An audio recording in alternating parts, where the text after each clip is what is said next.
Hello guys! Happy whole week and happy last day of work. Wednesday ngayon.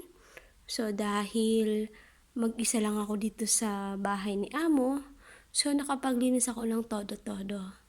So bago umalis, I'm not sure kung baka may bumisita dito. So iiwanan natin to ng maayos. Ayan, sarap lang sa paningin na ang linis lang ng bahay. So ngayon, ituturo ko kayo sa bahay ni Amo bago ako magbakasyon, yung iiwanan ko. Ang cute lang ng kanilang ilaw. Alam mo yung parang ang daming star. Ang cute lang. So, eto na nga. Nasa dining tayo. Then, mapunta tayo sa kitchen. Simple lang naman ang bahay nila at praise God kasi hindi masyadong maanik-anik ang aking boss. Hindi siya maraming abubot na nakapatong sa ibabaw. Ang aking planta, nadiligan ko na. Okay. Actually, from kitchen up to salon, sala, magkarugtong yan. So, ang haba-haba niyan. Kaya, madali siyang linisin. Walang masyadong kwarto. So, ngayon, andito tayo sa hallway. Go to 3 rooms. Binuksan talaga mga ilaw no? Siyempre, may nagtuturba na madilim. So, ito yung first CR. Wala siyang banyo. Wala siyang shower.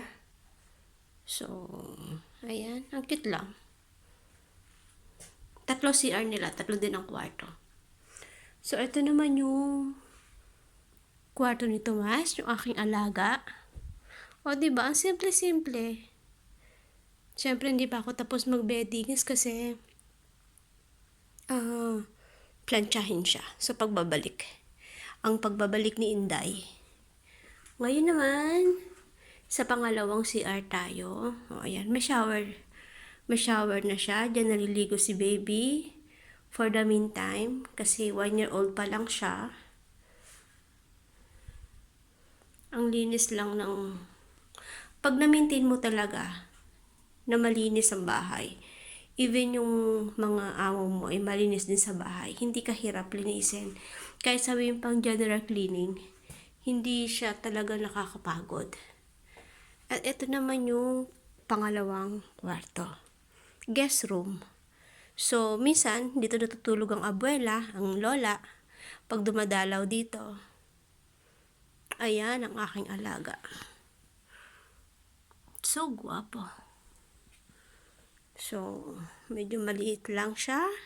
Walang masyadong anik-anik. And so thankful kasi madaling linisin. At ito naman ang master bedroom.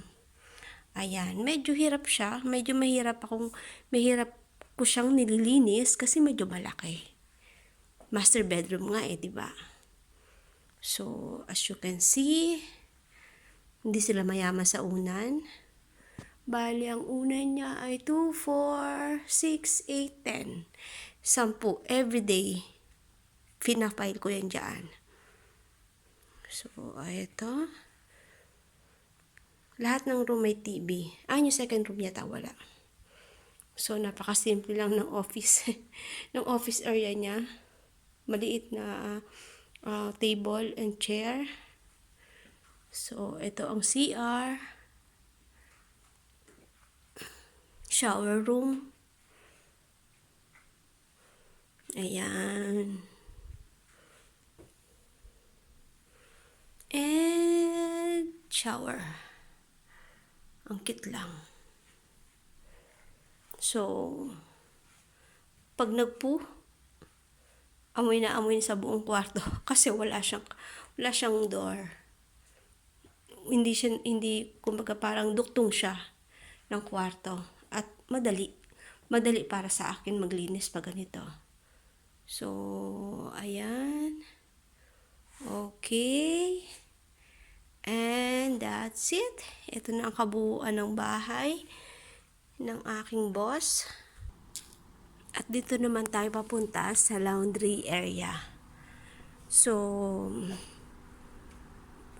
okay din dito kasi pag summer, ang ganda lang ng terrace ni Amo. Nakikita mo yung buong paligid, yung buong Bilbao, kabuuan ng Bilbao. Sa kabilang side lang to. So, part siya ng Abando. Ayan. Ito ang bahay ni boss. Then, ito yung laundry area. Ayan. So, may ref pa rin dyan. Ito yung laundry area. So, everything, all dirty clothes is done. Ayan tayo. Dito naman tayo sa kabilang terrace. So, ayan. Kung wala ang laundry area sa gitna, sobrang haba niya. Kung ano yung haba ng kitchen hanggang salon, ganun din kahaba ang terrace. So, may 2 olives, 3 pala. Ayan. So, makikita mo naman yung kabilang side ng city. I'm not sure kung ano tawag sa city na yan, pero ayan, sa kabilang ilog.